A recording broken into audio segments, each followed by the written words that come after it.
Hello everyone, આજે આપણે શીખવા જઈ રહ્યા છીએ સંધિ, જે આપણો આગલો ટોપિક છે ગુજરાતી ગ્રામરનો. ગ્રામર ગુજરાતીનું છે 10th સ્ટાન્ડર્ડ GSCB ઇંગ્લિશ મીડિયમનું, બરાબર છે. આજે સૌથી પહેલાં તો આપણે સંધિનો પરિચય લેવાના છીએ કે સંધિ શું છે, કેવી રીતે બને છે, બરાબર છે. તો 9th સ્ટાન્ડર્ડમાં આપણે એનો વિસ્તારથી પરિચય મેળવી લીધો છે. તો આપણે જો એ 9th સ્ટાન્ડર્ડનું થોડુંક રિવાઇઝ કરી લઈએ પાછું, તો આપણે આસાનીથી આ સંધિનો ટોપિક આપણો 10th સ્ટાન્ડર્ડનો ભણી શકશું. જે 9મા ધોરણમાં આપણે નિયમો ભણેલા છે સંધિ માટેના, એ જ નિયમોને તમારે અહીં લઈને સંધિ છોડવાની છે અને સંધિ બનાવવાની છે, બરાબર છે. જોડવાની છે સંધિ અને છોડવાની છે સંધિ, બેઉ આપણે જે 9th સ્ટાન્ડર્ડમાં નિયમો શીખ્યા હતા એના ઉપરથી જ ભણવાનું છે. તો સૌથી પહેલાં આપણે જે 9મા ધોરણમાં સંધિના નિયમો હતા એ જરાક આપણે રિવાઇઝ કરી લઈએ તો આપણે વધારે સારું રહેશે. જો સંધિના નિયમમાં આપણે શીખેલા હતા 9th સ્ટાન્ડર્ડમાં કે જ્યારે સ્વરની સંધિ થાય છે, બરાબર છે, ત્યારે શું કરવાનું છે કે ત્યારે અ પ્લસ અ હોય તો એનો આ બની જાય છે, અને અ પ્લસ આ હોય તો પણ આ બની જાય છે.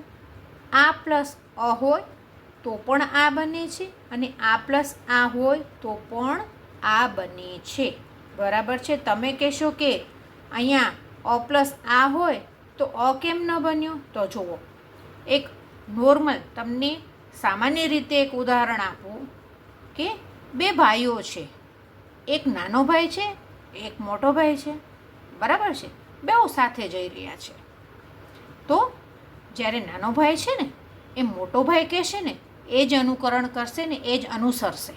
ના ભાઈ, મોટો ભાઈ કહે ને એવી રીતે કરવાનું છે. તો તમારે અહીંયા એ જ કરવાનું છે કે જે મોટો ભાઈ છે, જેમ કે અ છે એ નાનો, આ છે એ મોટો, તો મોટો ભાઈ જે હોય એનું તમારે અહીંયા લખી નાખવાનું છે, બરાબર છે. સમજાય છે તમને મારી વાત? શું કરવાનું છે કે અ પ્લસ અ કરો. જેમ કે તમે કોઈ શબ્દ બોલી રહ્યા હો, જેમ કે અહીંયા આપેલું છે સૂર્ય, તો સૂર્ય ર્ય હું બોલું છું ને તો પાછળ અનો ધ્વનિ નીકળે છે, એટલે અ થયું અ, અને અહીંયા અસ્ત આપેલું છે તો અ પ્લસ અ કરો તો સૂર્યા થઈ જાય. ઇટ મીન્સ કે આ બની જાય છે, બરાબર છે. અને જ્યાં અ પ્લસ આ આપેલું હોય ને ત્યાં પણ મોટા ભાઈને જ ફોલો કરવાનો છે આપણે, બરાબર છે. ખ્યાલ આવે છે? જેમ કે વાત તો હું બોલું છું ત્યારે પાછળ અનો પ્રોનાઉન્સ થાય છે, પ્લસ આવરણ અહીંયા આ આવ્યું તો અ પ્લસ આ હોય તો પણ આ બની જાય છે. જુઓ, સંધિ એ એવા શબ્દો છે, જેમ કે તમે કોઈ કલર કામ કરી રહ્યા હો, એ કલર કામ તમે જે કરી રહ્યા છો એમાં બીજો કલર જ્યારે બીજી પીછીનો કલર જ્યારે મિક્સ થઈ જાય છે ને, એનો લસરકો લાગી જાય છે ને, ત્યારે એનો કલર ચેન્જ થઈ જાય છે. જેમ કે તમે પીળો રંગ કરતા હો અને એમાં લાલ રંગનો લસરકો લાગી જાય ને તો શું થાય? ત્યાં કેસરી રંગ દેખાવા માંડે છે. એવું જ આપણે સંધિમાં છે, હે ને?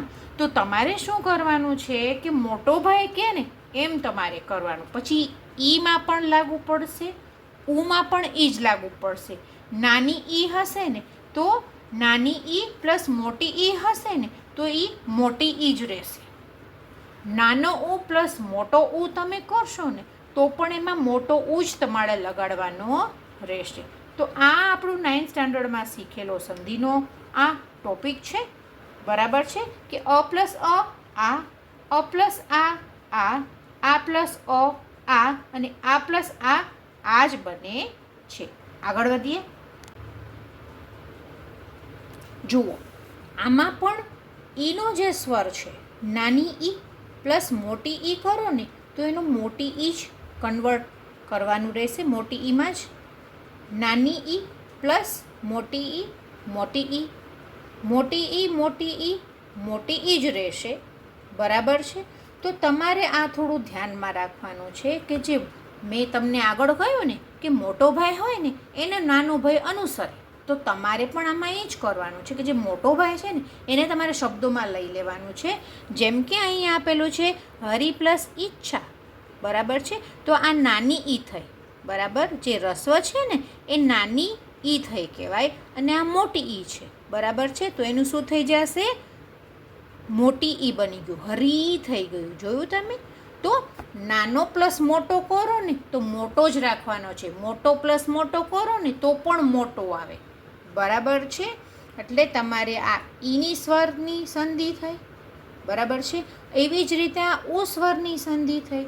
જેમ કે નાનો ઉ પ્લસ નાનો ઉ કરો ને તો એ મોટો ઉ બની જાય, નાનો ઉ પ્લસ મોટો ઉ કરો ને તો એ મોટો ઉ જ રહે, બરાબર છે. હવે આને અહીં લઈ લીધો ને આને અહીં લઈ લીધો, બે આ સેમ જ છે, બરાબર છે. મોટો મોટો પ્લસ કરો તો એ મોટો જ રહે છે. તો તમને અહીંયા જોવા મળશે જ્યારે તમે સંધિને અહીંયા લર્ન કરશો, વાંચશો. તો આ થયો થોડોક સામાન્ય નિયમ જે આપણે 9th સ્ટાન્ડર્ડમાં શીખેલો હતો. એના પછી છે શું? અહીંયા પણ આપણે થોડા સ્વર આપેલા છે.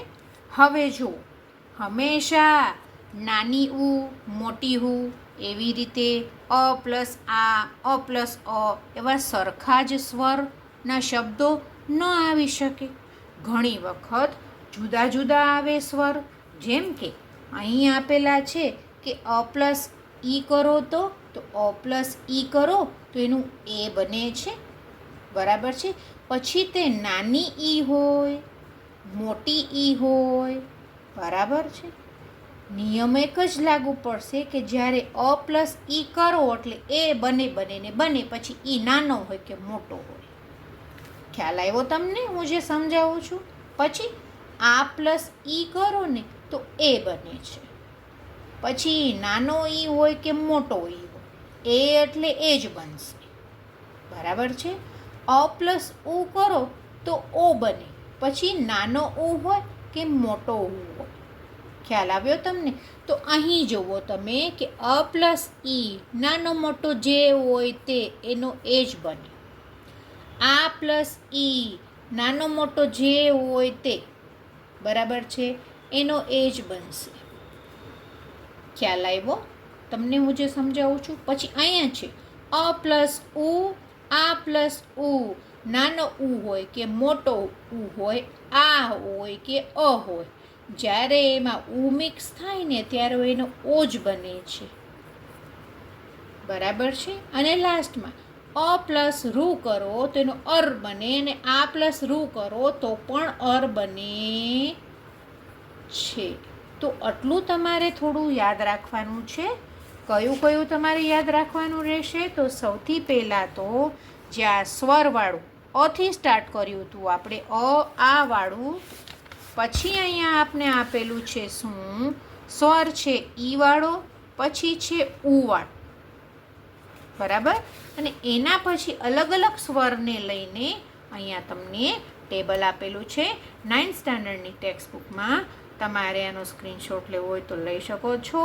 તો તમારે થોડું રિવિઝન થઈ જશે, અથવા તો તમારી પાસે 9th સ્ટાન્ડર્ડની બુક્સ પડી હોય તો તમે એમાંથી લર્ન કરી શકો છો. એના પછી આવે છે શું? જુઓ અહીં કે ઈ પ્લસ ઈ હોય કે નાનો ઈ હોય કે મોટો ઈ હોય, પ્લસ અ કરો કે આ કરો, સંધિ સ્વરમાં ય બની જાય છે, બરાબર છે. જેમ કે અહીં આપને આપેલું છે, શું આપેલું છે આપને? ઈતિ પ્લસ આદિ, બરાબર.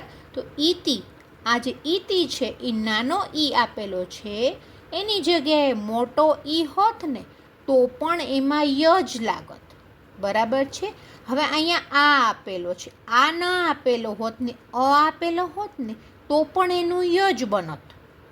તો આ જે થોડાક રૂલ્સ છે એ તમારે સમજી લેવાની જરૂર છે અને યાદ રાખી લેવાની જરૂર છે.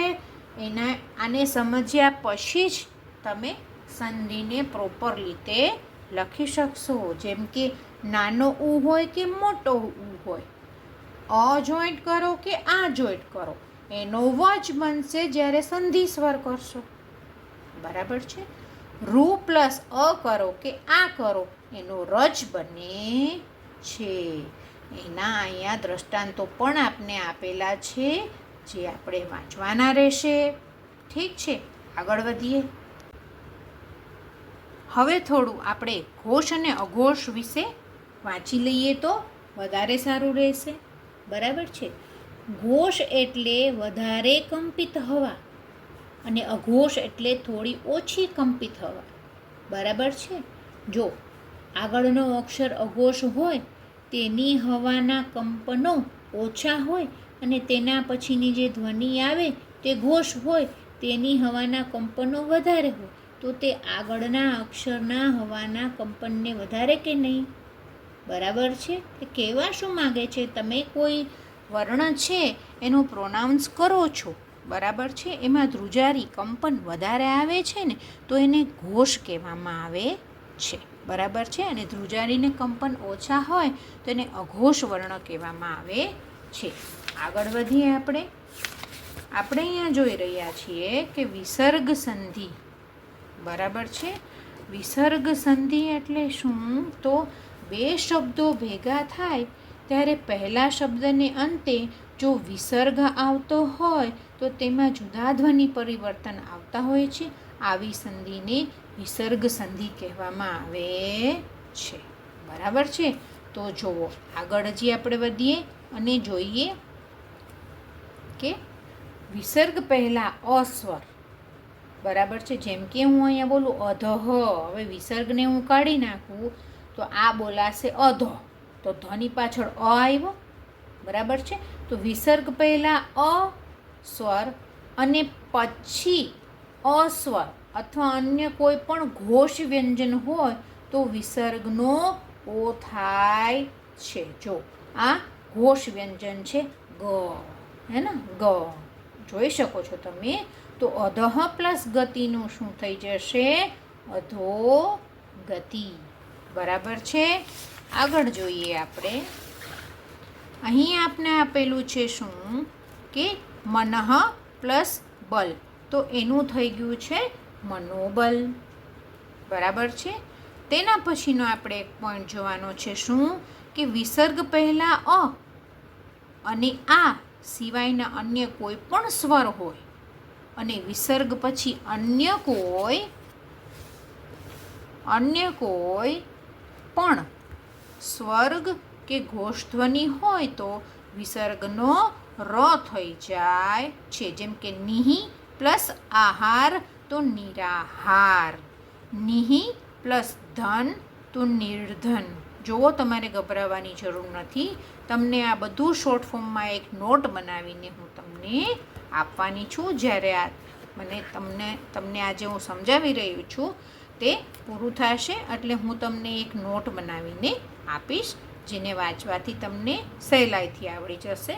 પછીનું છે વિસર્ગ પહેલાં ઈ ઉ અને વિસર્ગ પછી કપટ ફ માંથી કોઈ પણ ધ્વનિ હોય તો વિસર્ગનો શ થઈ જાય છે. બરાબર છે. એના ઉદાહરણો આપને આપેલા છે. દુહુ પ્લસ કર્મ તો એનું થઈ જાય છે દુષ્કર્મ. ચતુઃ પ્લસ પાદ તો એનું થઈ જાય છે ચતુષ્પાદ. નિહિ પ્લસ ફળ તો એનું થઈ જાય છે નિષ્ફળ.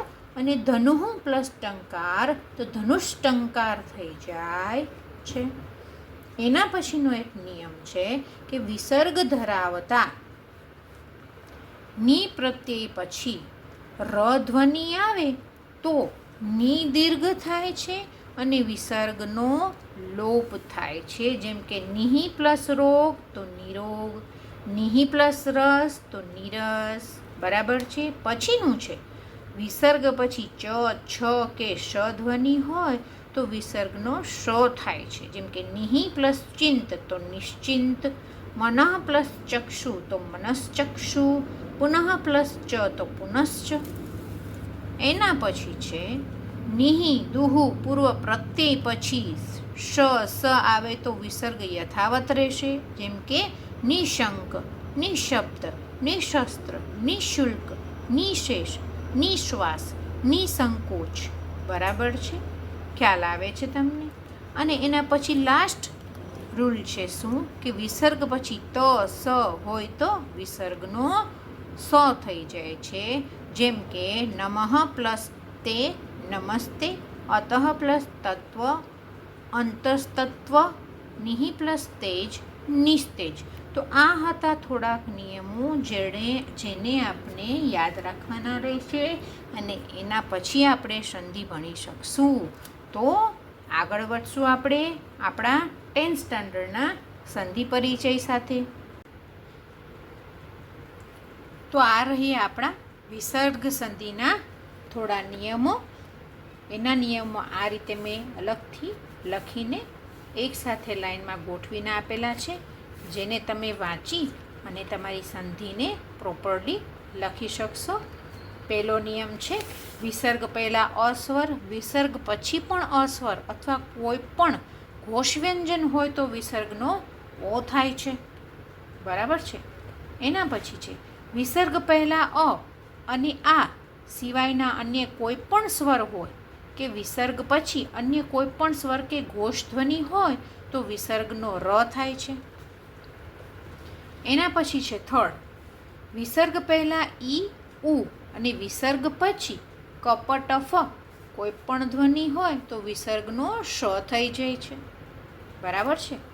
ચોથો નિયમ છે કે વિસર્ગ ધરાવતા નિહિ પ્રત્યય પછી ર ધ્વનિ આવે તો ની દીર્ઘ થાય છે અને વિસર્ગનો લોપ થઈ જાય છે. પાંચમો રૂલ છે વિસર્ગ પછી ચ છ કે શ ધ્વનિ હોય તો વિસર્ગનો શ થઈ જાય છે. બરાબર છે. એના પછી છે કે નિહિ દુહુ પૂર્વ પ્રત્યય ને પછી શ સ આવે તો વિસર્ગ યથાવત રહેશે. સાતમો રૂલ વિસર્ગ પછી ત સ તો વિસર્ગનો સ થાય છે. તો આ આપણા જે રૂલ્સ છે, તમારે વિસર્ગ સંધિ માટેના આ રૂલ્સને યાદ રાખવાના છે. સ્ક્રીનશોટ લેવો હોય તો લઈ શકો છો. આ 3 એના પછીના આટલા રૂલ્સ છે આપણે જે શીખવાના છે. આને તમે પ્રોપરલી યાદ રાખી લેશો. હવે આપણે આગળ વધશું આપણા 10th સ્ટાન્ડર્ડના સંધિ પરિચયમાં. તો તમે અહીંયા જે રૂલ્સ મેં તમને હમણાં જ શીખડાવ્યા છે, જે રૂલ્સ એને તમારે અહીંયા ફોલો કરવાના છે. જેમ કે અહીં તમને આપેલું છે શું, અહીં તમને પહેલો જ વર્ડ આપેલો છે કયો, પીતાંબર. બરાબર છે. પિત્ત પ્લસ અંબર અ પ્લસ અ તો એનું થઈ જાય છે આ, જે મેં તમને આગળ 9th સ્ટાન્ડર્ડના સંધિના રૂલ્સ મેં તમને જે સમજાવ્યા ને એ તમે પ્રોપરલી લર્ન કરેલા હશે તો આ ચેપ્ટરમાં કશું છે જ નહીં. તમે આરામથી જે 10th સ્ટાન્ડર્ડનો આપણો સંધિ પરિચય છે એના આરામથી સંધિ, જોડાણ, સંધિ, વિચ્છેદ બેઉ કરી શકશો. તો અ પ્લસ આ થાય છે, અ પ્લસ આ થાય એટલે એનું બની જાય છે પીતાંબર. બરાબર છે. એમાં સૂર પ્લસ આવલી સૂર, રની પાછળ અધ્વનિ આવ્યો, અ પ્લસ આ કરો તો શું બની જાય, સુરા. આ બને છે. મેં કીધું હતું ને કે નાનો ભાઈ ને મોટો ભાઈ બેઉ હોય તો એમાં જે નાનો ભાઈ છે ને એ મોટો ભાઈ કરે ને એ જ અનુસરણ કરે છે. તો એવી રીતે અહીંયા આપણે સુરાવલી, પછી પ્રેમ પ્લસ ઉપચાર પ્રેમોપચાર, પછી પતિ મિલન ઉત્સુક પતિ મિલનોત્સુક, અને સ પ્લસ અંગ પ્લસ ઉપ પ્લસ અંગ તો સાંગોપાંગ. તો આવી રીતે આપણે જે સંધિના નિયમો મેં તમને આગળ શીખડાવ્યા એ જોઈને એને પાકા કરવાના છે, લર્ન કરવાના છે. તમારે એવું હોય તો 9th સ્ટાન્ડર્ડની બુક તમારી પાસે હોય તો પાછું એનું રિવિઝન કરી શકશો અને ત્યારબાદ તમે આ 10th સ્ટાન્ડર્ડનું તમારું જે સંધિ પરિચય છે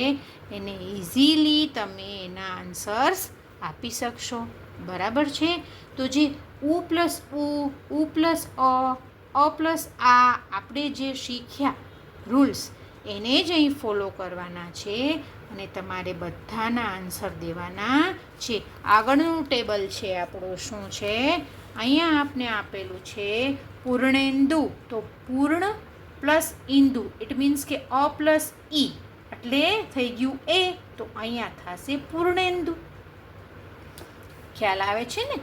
આગળ જે આપણે રૂલ્સ શીખ્યા એ જ પ્રમાણે તમારે અહીંયા ફોલો કરતું જવાનું છે અને એના આન્સર આપતા જવાના છે. તો આ હતો આપણો સંધિ પરિચય સ્ટાન્ડર્ડ 10th માટેનો. આગળ નવા ટોપિક સાથે ફરી મળશું. ત્યાં સુધી બાય બચ્ચો.